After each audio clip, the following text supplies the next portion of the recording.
औज़ुबिल्लाहिमिनश्शैतानिर्रजीम बिस्मिल्लाहिर्रहमानिर्रहीम।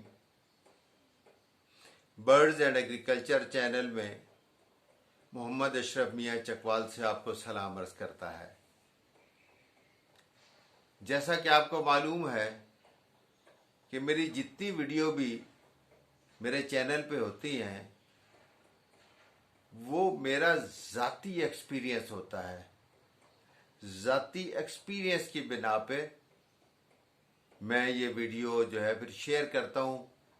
उसका मकसद यही है कि बात चीज़ें लोगों को नहीं पता होती तो वो YouTube चैनल से जाके उसको सर्च करें और उनको परफेक्ट तरीके से पता चले कि यार ये काम कैसे करना है। जैसे मैंने बर्ड्स को हैंड फीडिंग की करने का तरीका अपने हाथ से समझा करके बतलाया था, तो बड़ी अप्रिसिएशन मिली मुझे, बहुत लोगों ने पसंद किया। तो अब उसी से मिलता जुलता मैं एक और टॉपिक मैंने पकड़ा है, वो है एक दिन के बच्चे को, जो लव बर्ड का एक दिन का बच्चा होता है या ऑस्ट्रेलियन का एक दिन का बच्चा होता है या किसी और पैराकीट जो भी है, राह है, रिंग नेक है, ग्रे पैरट्स है, उसके एक दिन के बच्चे को हैंड फीड कैसे करवानी है।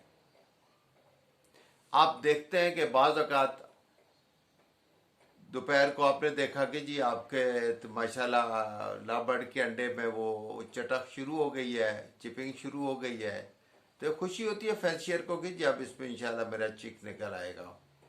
आप जब शाम को देखते हैं तो माशाल्लाह चिक निकल आया होता है। सुबह आप ये देखने के लिए कि शायद एक और चिक निकल आया हो, जब आप डब्बा खोलते हैं तो आप देखते हैं वो चिक तो फौत हो गया है, एक्सपायर हो गया है।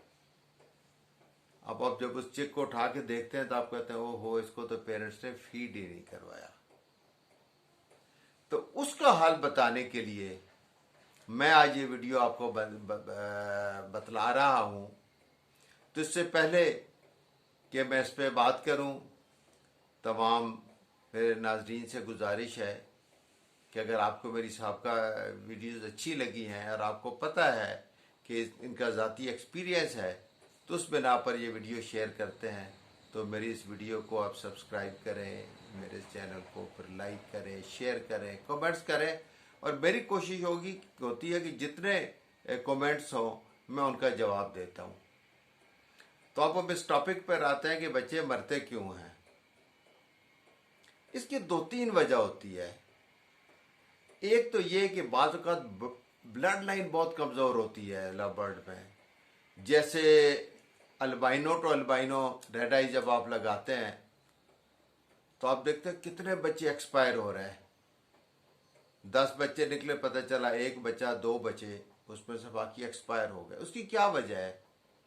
जब ब्लड लाइन कमज़ोर होती है तो एम्ब्रियो कमज़ोर डेवलप होता है। एम्ब्रियो कमज़ोर डेवलप होता है तो बच्चा भी निस्बतन जो स्ट्रॉन्ग ब्लड लाइन के बच्चे होते हैं उनसे वो कमज़ोर आगे उसकी जो है डेवलपमेंट एग में शुरू होती है। अब वो नेचुरल प्रोसेस है कि अंडे पे जब आखिरी स्टेज पे पहुंचता है वो जोर लगाता है तो उसकी चोंच उस अंडे को अंदर से तोड़ती है, फिर वो जोर लगाता है तो घूम जाता है, फिर दूसरे पॉइंट से वो तोड़ता है और इस तरीके से वो तो अपने उस आज़ाद एक दफ़ा हो जाता है, अंडे में से बाहर निकल आता है। अब अगला काम पेरेंट्स का शुरू होता है कि पेरेंट्स उसको फीड करानी है। तो जो ये कमज़ोर ब्लड लाइन के बच्चे होते हैं ये फीड मांगते नहीं हैं, ये बस ऐसे जब निकल आए तो एग्जॉस्ट होके पड़ जाते हैं, वहीं पे लमलेट हो गए। अब लव बर्ड्स के पेरेंट्स कोई भी आप ये हैं पैराकीट्स हैं, ये पेरेंट्स उस चिक को तब ही फीड कराएंगे जब वो बच्चा खुद फीड मांगेगा, कोई चूं चूं करेगा, कोई सर उठाएगा, सर को झटके देगा तो पेरेंट्स उसका सर पकड़ लेते हैं और वहां से फिर उसको फीड कराना शुरू कर देते हैं। जब वो बच्चा हिलता जुलता नहीं है तो वो पेरेंट्स फीड भी नहीं कराते और बच्चा एक्सपायर हो जाता है। या कई पेरेंट्स को एक्सपीरियंस ही नहीं होता कि फीड करवानी है। तो उसका तरीका ये है कि आप उस जो चिक निकला है उसको उसके बॉक्स में रहते हुए आपने हैंड फीड करवानी है। उसका ये नहीं है कि आपने उसके अंदर हाथ डाल के और उसको कुछ करना है, नहीं, बच्चे को आराम से आपने बाहर निकालना है। बाहर निकालने के बाद आपने उसको अपनी हथेली पे रख लें और बेहतर है कि हथेली को थोड़ा सा ऐसे मल लें ताकि वो उसकी जगह जो है गर्म गर्म हो जाए, और जब अंदर से वो निकले तो टेम्परेचर का ज़्यादा उसको डिफरेंस ना लगे, क्योंकि जब एकदम एक गर्म माहौल से वो यह जगह पे आएगा तो उसके उसके बॉडी पे असर होता है। तो दूसरी बात जो है कि आप ये कमज़ोर ब्लड लाइन है, उसके अंडे आप किसी पेरेंट के नीचे आप शिफ्ट कर दें, वो फीड नहीं कराते। आप देखेंगे उनके अपने निकले हुए जो स्ट्रॉन्ग ब्लड लाइन के बच्चे होंगे उनको फीड कराएंगे, ये बच्चे निकलेंगे तो एक्सपायर हुए होंगे। तो इसके लिए मैं आपको बतला रहा हूं कि एक दिन के बच्चे को हैंड फीड कराने के लिए कौन सी सिरिंज इस्तेमाल होती है। बहुत से लोग मुझे पूछते हैं जो सिरिंज बाजार से नहीं मिलती है, तो मैं उनको बताता हूँ कि इस तरीके से आपने सिरिंज तैयार कर लेनी है। तो अब मैं आपको बताता हूँ कि एक दिन के लव बर्ड के बच्चे या दूसरे चिक्स को हैंड फीड कैसे करवानी है, सिरिंज कैसे तैयार करनी है। तो इसके लिए आपको एक नॉर्मल सिरिंज की ज़रूरत होगी। ये जितनी ये छोटी होगी उतनी ये अच्छी रहेगी। उसके बाद आपने जाना है वेटरनरी स्टोर पे, या जहाँ से जानवरों की दवाइयाँ मिलती है, मवेशियों की दवाई होती है ना, वेटरनरी स्टोर, उनको आप जाके कहना है कि जानवरों को जो टीका लगाने वाली सुई होती है, मोटी सुई, वो दें। तो वो आपको इस तरह की जनाब सुई देंगे। ये देखें जी, ये मोटी भी है, सब कुछ है, छोटी भी, इसका साइज जो है बहुत बड़ा नहीं है। लेकिन इसमें एक इशू क्या है कि इसका सिरा बहुत शार्प है। आप ये देखें, क्योंकि इंजेक्शन लगना होता है तो ये तो बहुत तेज होता है। तो आपने ये सिरा तकरीबन आधा इंच काटना है। और काटना कैसे है, उसके 3 तरीके हैं। एक है कि जो डबल रोटी काटने वाली छुरी होती है, घर में आमतौर पर होती है, या जैसे दंदान है उसके आगे ये दंदे से बने होते हैं, ये आप देख रहे हैं, ये दंदे बने हुए हैं इस पे। ऐसी छुरी लें और इसको आप यूं पकड़ लें और किसी लकड़ी वाली जगह पर रख के यूं आप इसको काटना शुरू कर देंगे तो आप देखेंगे कि 2-1 मिनट के बाद ये अगला सिरा अलहदा हो जाएगा, या थोड़ा सा आपको यूं उसको मोड़ के फिर उतार देना होगा। दूसरा ये है कि जो ये होता है आरी ब्लेड, हम उसे कहते हैं, ये लोहे वगैरह पाइप काटने के इस्तेमाल होता है, उससे भी आप इसको आसानी से काट सकते हो सकता है कईयों को ये झिझक हो कि जी ये घर की डबल रोटी वाली है छुरी तो ये खराब हो जाएगी, तो आप आरी ब्लेड इस्तेमाल कर लें। तीसरा है वायर कटर प्लास। उसमें एक छोटा सा इशू आता है, लेकिन मैं उसका हल भी बता देता हूँ कि आपने यूं प्लास पकड़ा, यूं आपने काट दिया। अब जब आपने काटा तो आपने देखा कि अब इसके आगे तो सुराख कोई नहीं रहा, तो कोई परेशानी की बात नहीं है। आपने इसको पकड़ना है और यूं करके फर्श के ऊपर रगड़ना शुरू कर दें, ये इसका सिर नीचे करके, तो आप देखेंगे जो पॉइंट बंद हुआ था वो क्लियर हो गया है। इसको आपने इस सिरिंज के ऊपर इस तरीके से फिट कर लेना है।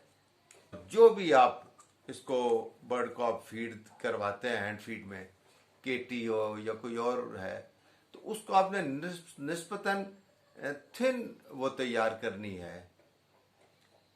आप यूँ समझ लें कि 1 चम्मच अगर आप फीड के लेते हैं तो उसमें 5 चम्मच आप ये डाल लें पानी, नीम गर्म पानी से उसको तैयार कर लें। वो वीडियो जैसे है मैंने पहले शेयर की, आप उसको भी देख लें कैसे तैयार करनी है। लेकिन उसमें चूंकि बड़े बच्चों को दे रही है वो 1:3 है, तो ये 1:5 से तैयार होगी। और उसको आपने उसके मुंह में क्रॉप में नहीं ले जाना। अगर मेरे पास छोटा कोई चूजा होता तो मैं आपको करके बताता, मेरे पास वीडियो है वो मैं आपको शेयर कर देता हूँ अभी, इसी में आपको वो आपको मिल जाएगी। तो उसमें मैं 1 दिन के सन कनौर के चिक को फीड करा रहा हूँ और 1 दिन के अल्पाइनों के बच्चे को फीड करवा रहा हूँ। तो जब ये फीड कराएंगे ना 2-3 टाइम, तो आप देखेंगे कि आपका वो जो चूजा है वो हेल्दी हो गया है और पेरेंट्स ने खुद ही उसको संभालना शुरू कर दिया है कि फीड करा के आपने बच्चे को फिर उसके बॉक्स में ही रख देना है। आप 4 घंटे के बाद जाके दोबारा देखेंगे, अगर नहीं फीड हुई तो आप एक आध फीड और करा दें। 3-4 फीड मैक्सिमम आपको करानी पड़ेगी और आप देखेंगे पेरेंट्स ने उसको खुद फीड करानी शुरू कर दी है।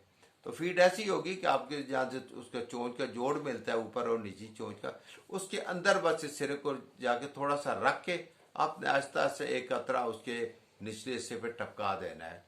तो आप देखेंगे कि वो खुद बहुत स्वेलो करेगा, उसको निकलना शुरू कर देगा। तो इस तरीके से आप उसको 3-4 जब कतरे देंगे तो आप देखेंगे उसकी क्रॉप जो है वो खासी जैसे चने का दाना होता है उस तरीके से, वो चने की दाल का दाना उस तरीके से वो गोल सी बन गई। आप उसको छोड़ कर उसके अंदर रख देंगे तो इंशाल्लाह 2-3 फीड्स के साथ आपको आप देखेंगे पेरेंट्स ने उस बर्ड को संभाल लिया चीकू। अब आप ये मेरी वीडियो देखें कि किस तरीके से हैंड फीड करवाई जा रही है।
नाजरीन, आपने देखा कि कितने अच्छे तरीके से ये बर्ड्स को फीड होगी। सनकरोर का एक बेबी था और एक ये है अल्बाइनो रेड आइज का बेबी। तो आपने देखा उसके क्रॉपें आ गई है फीड। अब वो 4-6 घंटे के लिए पेरेंट्स के नीचे रह जाएंगे और उसके बाद पेरेंट्स उसको खुद ही फीड कराना शुरू कर देंगे। तो नाजरीन, इस दुआ के साथ कि हमारा ये मुल्क सदा हंसता बसता रहे, इस पर अल्लाह अपना साया रखे। आपका मेज़बान अशरफ मियां आपसे इजाज़त चाहता है। अल्लाह हाफिज़।